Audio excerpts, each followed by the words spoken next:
namely educational administration, higher education, and educational supervision, Department of Educational Policy Management and Leadership, Faculty of Education.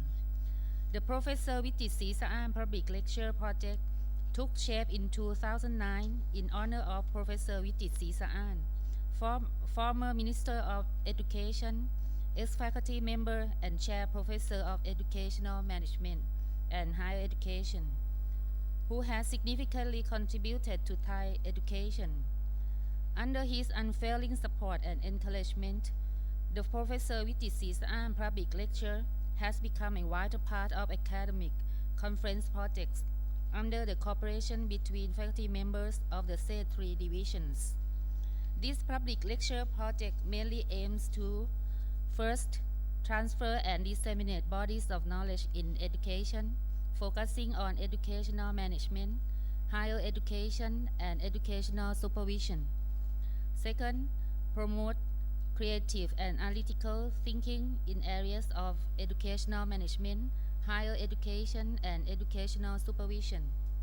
Third, widen an opportunity for faculty members, scholars, alumni, students to exchange knowledge and experience, as well as to strengthen relationship between policymakers, school managers, executive officers, academics, and practitioners in these areas. For the sixth Professor Wichit6 Public Lecture, we have a great opportunity to welcome Dr.Hon Chiew Weng on our campus. With his expertise and practical experience, today he is going to provide us with some inspiring information and valuable views on creative school management towards achieving excellence in education, the story of Chong Institution, Singapore. On this auspicious occasion, may I have the honor to invite Professor Wichit6 to open the sixth Professor Wichit6 Public Lecture. Thank you.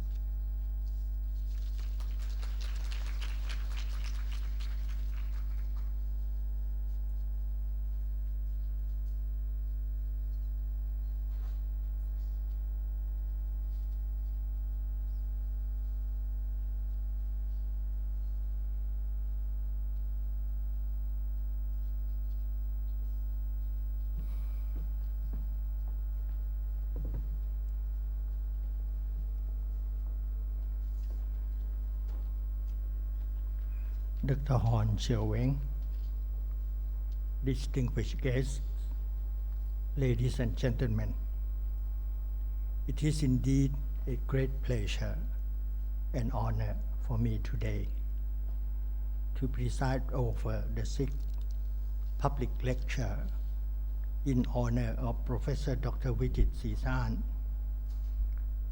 on this very special occasion.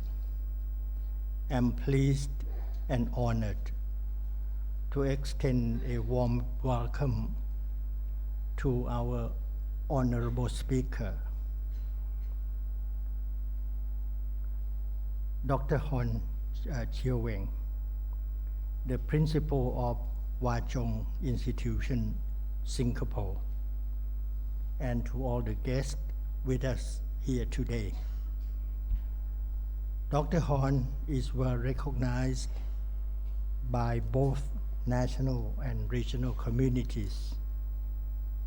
In view of his rich experience in the areas of creativity promotion in schools, student leadership, independent learning, and entrepreneurship.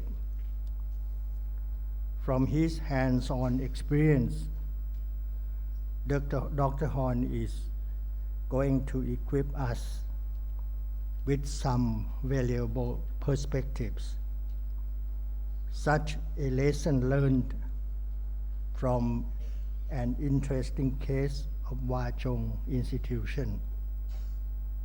Actually, the Singapore's educational system has been widely accepted as a good model for school management, leadership development, and quality assurance schemes in many ASEAN countries.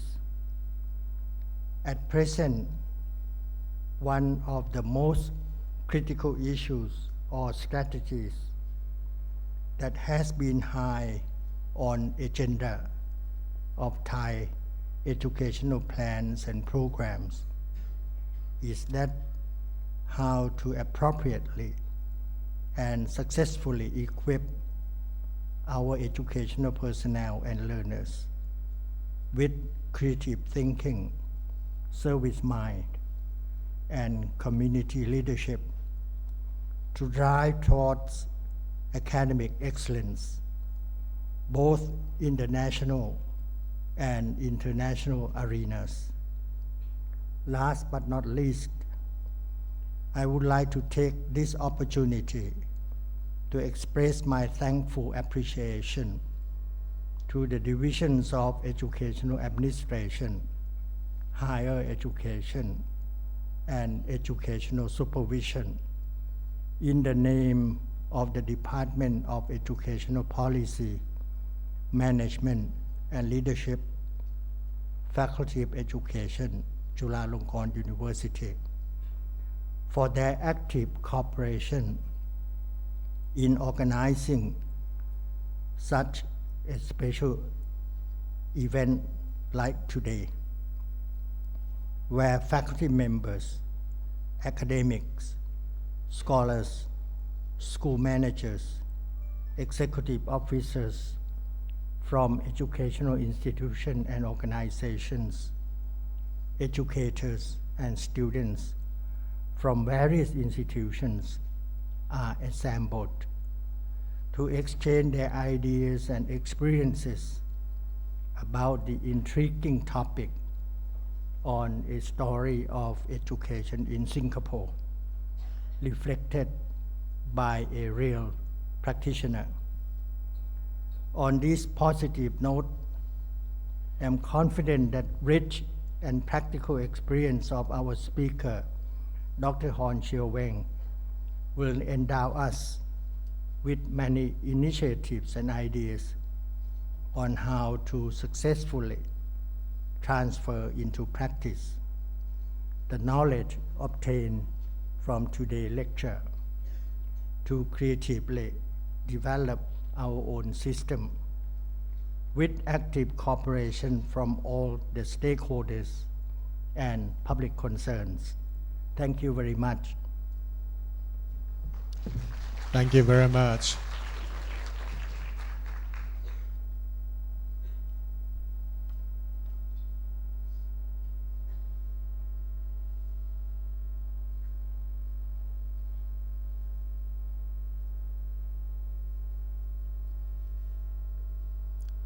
Thank you very much, Professor Wichit6 นะครับ Now it's the time for us to meet the man of the hour whom we have all been waiting for over the past few months. This year's speaker is Dr.Hon Chiew Weng. He is the principal of Chong Institution, Singapore. He is a specialist in promotion of creativity, inter-school collaborations, student leadership, independent learning, community service, and entrepreneurship, and last but not least, creativity, which is the highlight of this year's theme.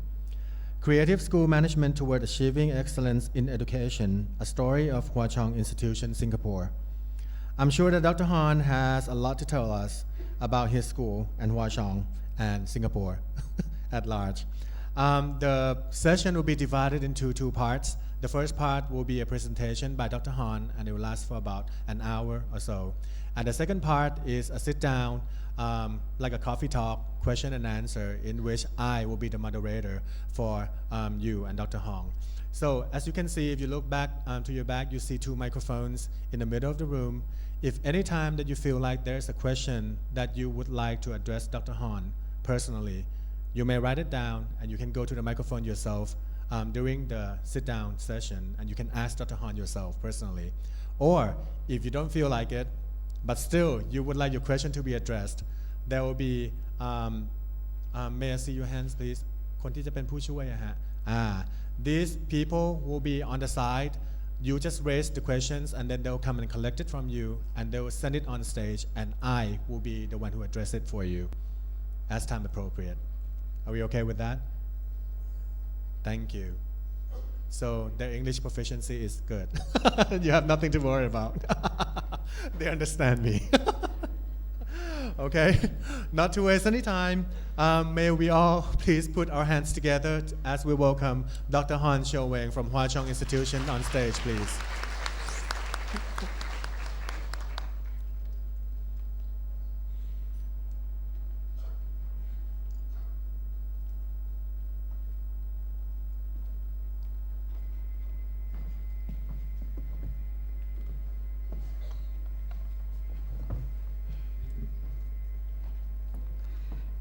Okay, good afternoon, everyone.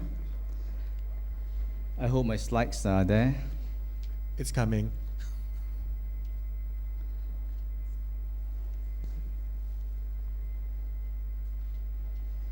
Actually, I just came to Bangkok about 2 months ago. I came for another symposium. I met Pierre Bong at that symposium. He happens to be my moderator. So I thought that's the only time I come to Bangkok. But immediately after that symposium, Pierre Bong gave me an email, say, hey, you must come again. Yeah, there you are, I have to come again. So Yes. I hope, today I'm sharing something very different from the symposium 2 months ago. 2 months ago, I talked about holistic education. I shared about the 5 minds for the future model by Howard Gardner. But today, I was told that the topic is creative school management towards achieving excellence in education. I'm still waiting for the slides.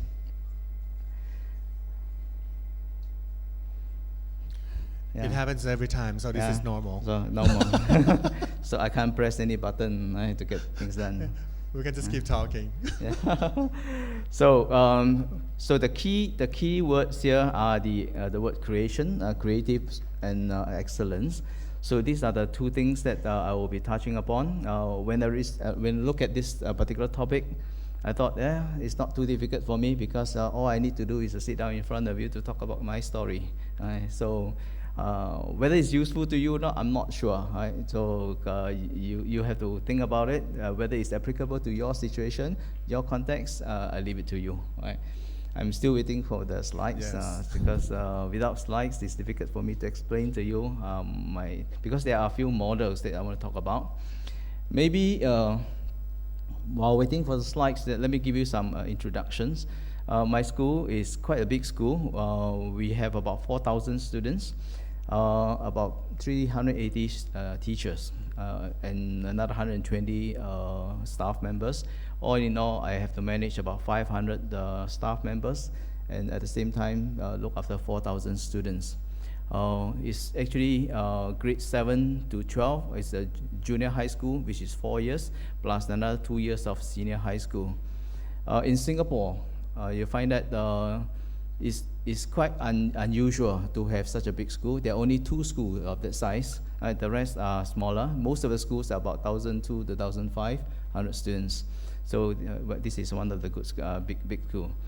So as I said, the topic today is creative school management towards achieving excellence in education. And the 2 keywords here, right, as I mentioned just now, creative and excellence. I find it very comfortable because my school motto is 自强不息. This 4 Chinese word. It simply means ceaseless quest for excellence with innovation. You can see it is already in my school motto, right? So in other words, our founder, right, which founded the school 95 years ago, wants the school to continue to improve through innovation, right?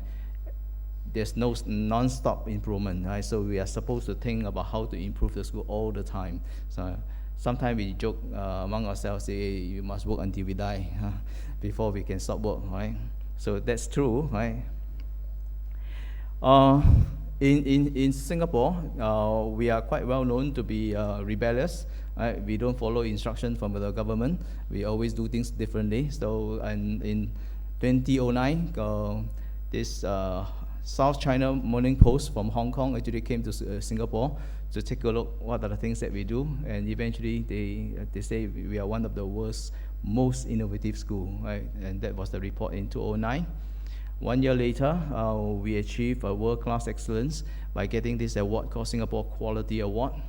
I will talk about this award later, the assessment process. This is very interesting. This is not only for school, this is for all organizations in Singapore, business organization.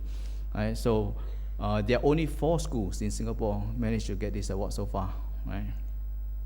This is my school, quite a big school, 29 hectares. It's about the size of about 10 schools in Singapore. As I said, 400 students, 380 teachers. So our first elected president, Mr. Ong Chong, was an alumni. And in fact, a year ago, the Chief of Defense Force, Chief of Army, Chief of Navy, Chief of Air Force are all my students. Right? So that's the kind of school that we are in. Students are very, very intelligent and very, very forthcoming in fighting for excellence. The key word here I would like to talk about is here independent school. Independent school in Singapore is a bit different from US. In US, independent schools are actually private school, right? But in Singapore, independent schools are not private. There are only about 10 independent schools in Singapore. These are schools that are still funded by the government, right? So our government is very fair. What they do is they invest in every school. Whatever they invest in every child, they give the money to us in the independent school, and I'm allowed to charge higher school fees. Right? So therefore, I can do more things for my students. So that's the concept of independent school. There are only 3 conditions given to us by the government. Right? First, I must have a bilingual education, which is applicable to all schools. So my students take both English and Chinese as first language level. So that is one of the conditions. Second condition is I must offer national education. That means moral education. Right? So because my government thinks that it's important that every student must love Singapore. Right? So we cannot teach our students to hate Singapore. Huh? That's important. Right? The third condition is I must prepare my students for a public exam. So in the case of Singapore, we take GCE A-level exam, Cambridge A-level exam. So these are the 3 conditions. Other than that, I can do anything I want. Right? So I don't have to be accountable for, I don't have to give report to them every year. But every 5 years, there's some form of evaluation. Let me talk about evaluation. Right? This is called School Excellence Model. Right? School Excellence Model. Every school in Singapore, every 5 years, they have to go through this validation. We call it, it is an evaluation process. Right? I will be referring to this model quite frequently in my talk today because I was told that this is a session for education administration. So this is something that is important.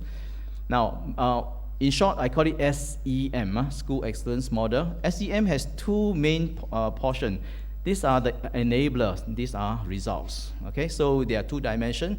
We must first, they look at the processes, whether your processes are in place, at the same time they look at your results. And then they will decide how good you are.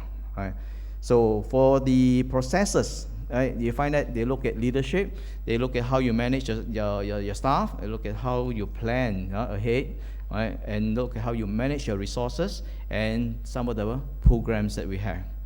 Results, they look at the key performance result, which include academic results, your sports, whatever things that you want to tell people. So the principal of the school can tell the ministry, my school is focusing on these few aspects. These are the results that were important to us. So the school leader decide. So key performance result is something that they look at, right? And they want to know whether the teachers are happy or not, right? If the school has done very well, the students have done very well, but the teachers are very tired, they don't like the school, this is not a good school, right? To them, if the students have done well, teachers must be happy too, right? So if otherwise, it's not a good school. And of course, they will look at things like partners and social results, administrative and operational results, and so on. I'll be touching on it as they move along. So part of my story is about this. This is applicable to all schools in Singapore. For my school, Hwa Chong Institution, in short, I will call it HCI. Right? This is a model that we call it a success model, something that's very simple, straightforward, very logical things. Let me just take you through. We believe for a school to be successful, you need to have good quality teachers. Right? If you have good teachers, you will have good programs. Right? Logical, right? If you have good programs, you have good student outcome. Right?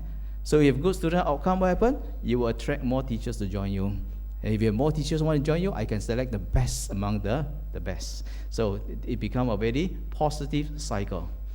After some time, we find that, school teachers alone may not be enough. We need partners. We need strategic partners. Right? So we add one booster here, strategic alliance. If somebody else outside the school can help us to do a good job, better still, right? So therefore, strategic alliance become a booster here. And we also find that the support from the technicians, the support from other parts of the school who are not teaching staff, also they are very, very important. So therefore, quality of educational supports are also very important. So it turned out to be a success model. So we have been doing this for the past 15 years. So it reinforced everything, right? So I'm going to use this model to explain to you how I manage different parts of the model. Here, let me focus on quality of teachers. I hope I'm not doing too fast. Given 1 hour, I believe I can settle within 1 hour. Let me focus on quality of teachers. This is my organization concept. If you ask me what is the organization structure of my school, I will tell you we have a principal, I have 5 deputy principals, I have deans, head of department, and so on. So many, many layers. But in actual fact, it's a very flat organization. This is a flat organization where the teachers and students are at the center of the organization. All the rest are supporters, right? Including the leaders. The leaders are the ones who push from the back. We show them the direction and we support from the back. And we have professional support. These are the heads of departments, consultants. They support the teachers through from the point of view of curriculum quality, right? Then we have organization support, we have technicians, we have partners, the admin staff, and so on. And all these people move towards the same mission of nurturing leaders for the nation. So that is our organization. It is actually a bureaucratic adhocracy. Bureaucratic applies to the organization support. There are lots of rules that govern these people. Over here, they are given a lot of autonomy. Right? The professional staff, the teachers are given a lot of autonomy, but the support staff, they have to follow quite a lot of rules. For example, finance. Okay, finance, we have to follow a lot of rules. Right? For example, if you want to buy something more than $3,000, you have to get 3 quotations, right? And choose the best among the 3. Those are the rules. If you want to buy anything more than $10,000, they must get my permission. Right? If they want to buy anything more than $70,000, they must go for open tender, and then my chairman must approve. So those are the rules, bureaucratic rules. Usually, all these bureaucratic rules does not affect the teachers and students. They don't care. Right? When they close the door in the classroom, they are the king. They can do whatever they want. Right? So they are given a lot of autonomy. Right? So for school leaders, what do we do? If you look at the school excellence model, you can find that our duties are the first 2 parts: leadership and strategic planning. I spend most of my time looking after this part. The first thing we need to do is to make sure that the whole school, whether teachers or students or parents, must have the same purpose, must have the same direction. So we have a common vision, we have a common mission, and we have a common core values. And these are very, very important to us, right? So that everybody knows what's their duty here, right? Why a certain teacher, the teacher, when they apply to come to school, they know exactly why they are here, right? So for our vision, we want to define holistic education, and we want to empower our students to live with passion, lead with compassion, right? And mission, we develop leaders in research, industry, and government to serve the nation. We don't claim to be able to do everything, right? So let's say, for example, if a student come in and say, I want to be a musician. So I'll ask them, I will ask the student, this is not a school for you because I am not able to produce good musician. You have to probably go to another school to find whether that school can help you. Right? I can only do three things. Right? We develop leaders in research, industry, and government. Right? For example, let me give you an example, government. Every year, we have a group of students who take scholarship from the government, right? From a public service commission. Usually, there are about 70 to 80 students. These are the very best students in Singapore. Right? When they do very well in the school, they will apply for this scholarship, and the government will give them scholarship to study in US or UK. Some of the best university, Ivy League or Oxford, Cambridge, that kind of university, everything paid for. But they have to come back and serve the government for 6 years. And these are high flyer. They come back, they become policy maker. They become my boss, right? So therefore, every year we have about 1/3 of this group of people, or 1/3 of the scholars come from my school, right? Another 1/3 come from another top school. There are 2 top schools in Singapore, right? So the other 1/3 shared by all other schools. That's how it goes, right? So in Singapore, 2 top schools, all the rest shared the other 1/3. So therefore, you can see whether we are doing well or not depends on how many students take that scholarship and become a policy maker in the future, right? So they come back, they'll become directors, and after some time they can even become ministers, right, to run the country. So that's our mission. But of course, we also want to produce students who are leaders in research. We also want people to be scientists. We also want people to be entrepreneurs, right? Leaders in the industry. So we divide our resources roughly into 3 parts. There are people who want to be scientists. We give them lots of opportunity to do science research. Those who want to be leaders in government, there's a humanities program to prepare them, right? So these are some of the things that we do. Okay, core values, I don't think I'll go into it, so that I just want to give you a reference. It's very important for the leaders to set the direction. So vision, mission, core values are very important. This is a chart that shows the evolution of the education landscape in Chong for the past 10 years. This is part of what we call strategic plan. Every 5 years, we ask ourselves, have we done well? And what do we want to do for the next 5 years? So every 5 years, you have a strategic plan. Before 2005, we are very much exam-focused school. So we are top in examination, O-level, A-level, right? So there's no problem. So at that time, it was very easy for principals and teachers. As long as you do well in exam, you are considered a good school, right? They don't care about other things. But after 2005, we find that that's not the way to go, because in time to come, students will have to solve a lot of problems. And those problems are very different from what they are seeing now. So those are the problems that can be very uncertain. Those are the problems that can be multidimensional. So we need students to be able to solve that kind of problem that we don't even know now. So what do? We have to look at it in a holistic way. We have to develop our students holistically. Right? So therefore, we introduced the concept of holistic education in 2005. These are the 3 main things that we brought in. We brought in a research-based curriculum. We brought in servant leadership. We brought in community service. We also want to drive home the message that students, when we spend so much time and effort to groom them, at the end of the day, we want them to look after the community. It's not for their own benefit. When we groom people, we want these people to come back to serve the community. So this is the holistic approach of when we decided in 2005. 2010, that's the time that technology become very, very important. We ask ourselves, is there another way of teaching?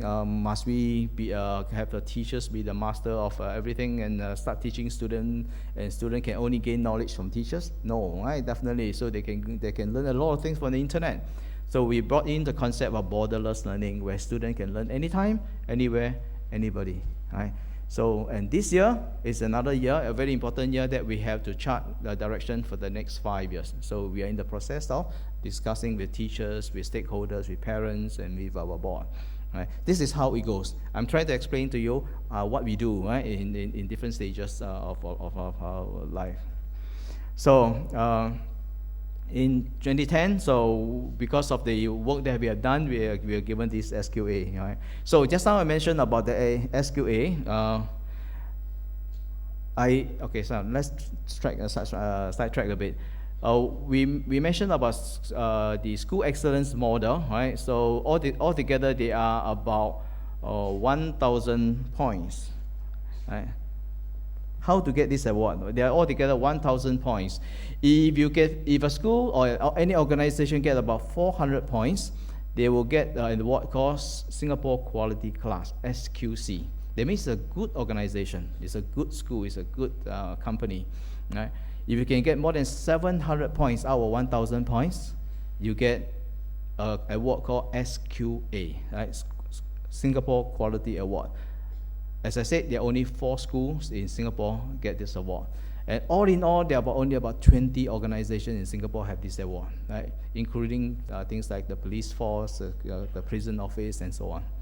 Okay, let me move on. I'm still talking about how we manage our teachers, right? So, teachers at the center of the whole organization concept here. What we need to do is they look at how we manage our staff and whether the staff are happy or not, right? So this is part of the school excellence model. We adopt a conceptual framework of servant leadership, right? If you Google servant leadership, you'll find that these 10 attributes comes in, right? They believe that servant leaders are people who listen. Oh, thank you. They have good empathy, they have power healing, and so on and so forth. Right? I did my research on servant leadership when I did my doctoral studies.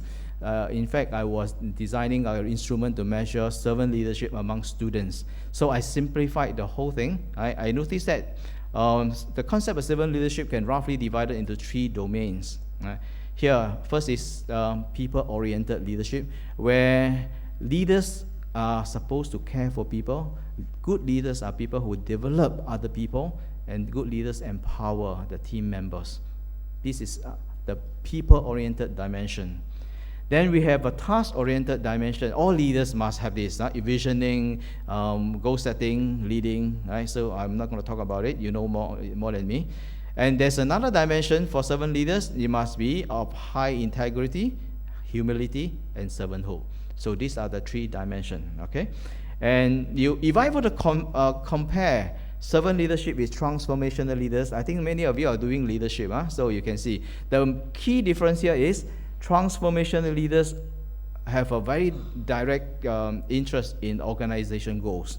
Whereas servant leaders, they also have the same thing. They also want to achieve organization goal. But what they do is they go through people. They develop people, they enable people, and get the people to get the goals for them. So that's the main difference. So in the process of getting goals, they must make sure that the people working with them benefit from the whole process. That's the key, right? Transformational or transactional leadership, it may not be. They don't care who you are. I pay you, you do the work, and they say you die your business, right? So that is transactional leadership. There's a key message here for servant leadership. Do people under your leadership grow as individuals, becoming healthier, wiser, more autonomous, and more likely themselves to become servant leaders? This is a very, very important. So we adopt this as an organization concept for our staff management. So we tell our teachers, we want to achieve our organization goal. So therefore, we develop our teachers so that our teachers can help us to achieve the organization goal. And the teachers, right, also develop the students so that the students in future will be servant leaders as well. So it's a whole school approach to adopt servant leadership at a very holistic level. So the 3 keywords here are enable, empower, and build teams. Very, very important for a successful organization who bothers to develop people who really value their people. This is a management principle or cycles that we adopt. We believe if we would enable our teachers, we empower them, they will become engaged staff. For engaged staff, given proper recognition and benchmarking, they will produce results. Let me talk about this flow chart here. How do we enable our teachers? We spend a large part of our budget on staff development. Let me give you an example. We have our own in-house master's program or own in-house doctoral program. Right? Every year, we have a contract with the University of Western Australia. Every year, University of Western Australia will send professors to my school for 3 times. Right? Usually is then during school holidays in March, June, and November. So the professors from UWA will come over to my school to conduct lectures and tutorial on master's program and doctoral program. Right? So my teachers who wants to upgrade themselves, who wants to learn how to do research, will enroll themselves in those programs, and we sponsor our teachers for those programs. Right? We sponsor them about 70 to 80% of the cost, and they have to pay about 20 to 30% of the cost. Right? And the good thing is they only do it during school holidays, right? When they are relaxed, when they can really learn. Right? That's the best time to learn. There are teachers who wants to do a master's or a doctoral degree with a local university. I find that that is not a very good practice, because I myself went through that process. I went through my master's in my National Institute of Education. Lectures are all in the evening. I have to work in the morning from 7 to about 5, and then 6 o'clock I must go to the university, and and have to work until 10 o'clock, 6 to 10. That is the most tired hours of my life, and yet I have to go through the workshop, tutorial, and all the lectures. Frankly speaking, I went through that. I know how tough it was. My class started with about 20 students. Right?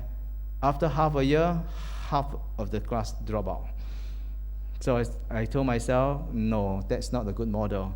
So I discussed with the professors from my local university. I said, why don't you just conduct courses during school holiday for my teachers? The professor said, I'm so sorry, during school holiday, I'm going for holiday too.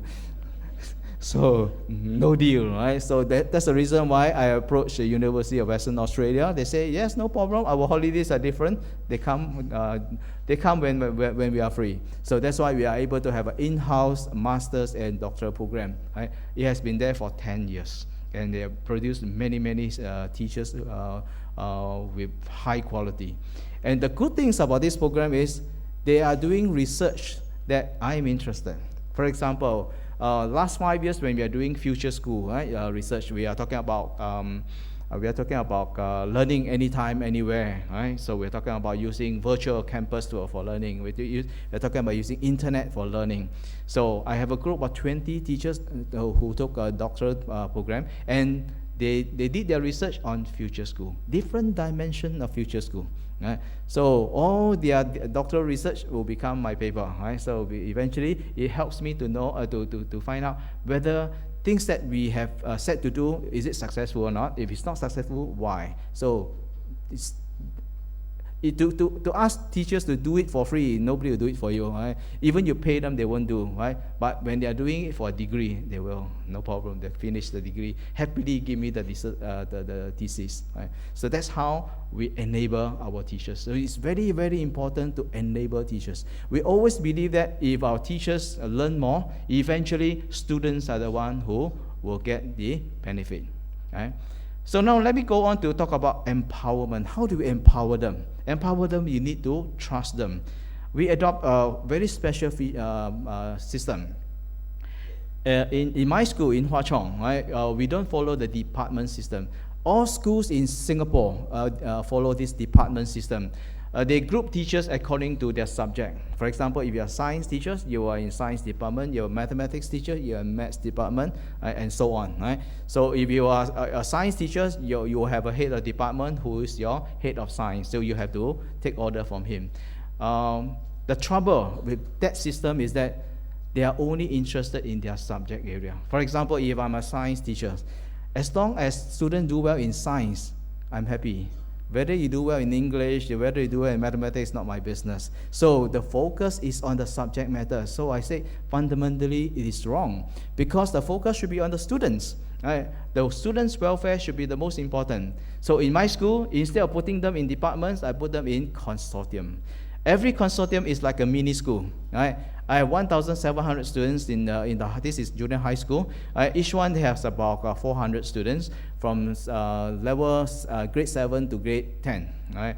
So each one about 100 students per level. Right? We call it secondary 1 to secondary 4. Right? Every level about 100 students, so there are 400 students in the one consortium. The name of the consortium is given by themselves. Right? They are the one who decide. We have one of the consortium is a gifted education consortium. These are the best students in Singapore. The top 0.5% students in Singapore, they all congregate in this particular consortium. Right? So what they do, they look at the holistic development of the students. Right? So I don't care whether they get distinction for mathematics or English and so on. I want to know how well each and every student in my school perform.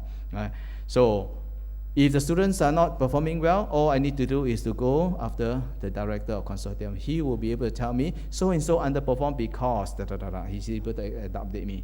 At the same time, he also knows the strength of every student in the consortium. Right? And they will do everything to groom, to nurture the strength of the students.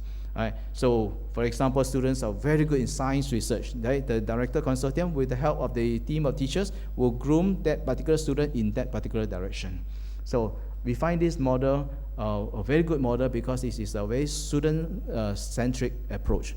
So, at the end of the day, the business of education should be focusing on students. Right?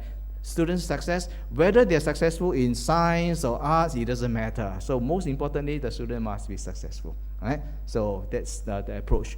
And within the consortium, all the teachers are empowered. The director of consortium is like a mini principal. They make a lot of decisions. They don't ask me for a decision. At the beginning of the year, I give each consortium a budget. This is the budget you need for the year, and that's it. You run the show. Right? And my duty is to support them during the course of the year. If they have some difficulty, I'll come to them. If they need more money, I'll find more money for them. Right? So if they need people to come and support them, I'll work with them. So I am a supporter, right? Rather than a leader. Right? So we work with them. That's how we empower our teachers. They can make decisions, they can make changes on their own without asking me. Right? Usually they keep me informed when there are some trouble. So that's quite usual. So that's the concept of empowerment. So I'm trying to explain to you how I enable the teachers and how I empower them so that all teachers become engaged. Right? I won't talk about recognition. I think you know. Of course, we have a lot of things to a lot of reward system. Right? I won't go into that. I think you can do better than me. Right? How do I know the school has done well? Right? So you can see if I do a two-dimensional chart here, this is a school climate survey, this is the school results. Right? If the school has done well, you'll find that it should be around here. It should be around here. Right? So my school, I have two sections, right? Junior high and senior high. The senior high school is around here. That means the students have done very well. At the same time, the teachers are very happy. Right? So senior high school have done very well. Junior high school, the students have done very well, but the teachers are not as happy as those people in the senior high school. So you may want to know why. Junior high school, this is we call it integrated program. Junior high school, there's no national exam, so they have to be very, very creative. So there was a year we tried to do too many things. The changes are too fast. They are too tired, so they give me feedback. Oh no, I think we have to slow down. So every 2 years we do a school climate survey to find out whether the teachers are happy. Right? If they're not happy, straight away I will know. Right? So when I know that the teachers are not happy, then I will have to go all the director consortium together and say, hey, what happened? Right? Yes, I know the students have done well, but the teachers are not happy, so we have to do something. So that's how we react. We have to react very, very fast. Right? So that's all about the quality of teachers that I'm trying to share with you. Let me talk about strategic alliance, the partnership part. Okay, partnership is a small portion of a school excellence model, right? Very small portion. Is I think just about 10% of the whole thing, right?